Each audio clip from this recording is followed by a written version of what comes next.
မင်္ဂလာပါရှင်ရာသီဥတုပူလာတဲ့အခါမှာတော့အချိန်လေးပါမှာထမင်းမိန်စေတာဖြစ်ပါတယ်ထမင်းမိန်စေဖို့အတွက်ငါးကောင်းနဲ့ချင်မောင်ရွက်ချင်ရင်းလေးချက်စားပြစ်လို့ပြန်လဲမျှဝေတာဖြစ်ပါတယ်ရှင်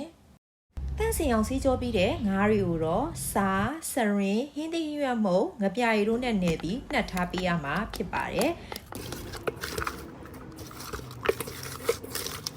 ငါးနှက်ထားတော့မှတော့ချင်မောင်ရွက်တွေကိုရေစီးတန့်စင်ပေးထားရမှာဖြစ်ပါတယ်ရှင်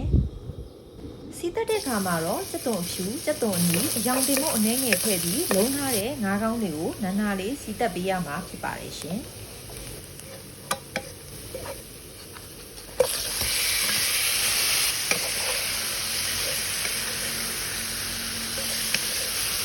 စီတက်တဲ့အခါမှာတော့ထော်ထားတဲ့ဒီငတိရီကလောင်းထည့်ပေးရမှာဖြစ်ပါတယ်ရှင်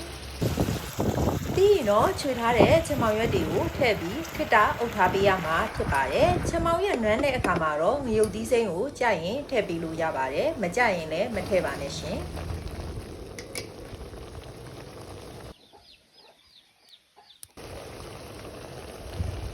ရေနည်းများအတွက်ကတော့စူပြီးသားရေနွေးကိုထည့်ပေးရမှာဖြစ်ပါတယ်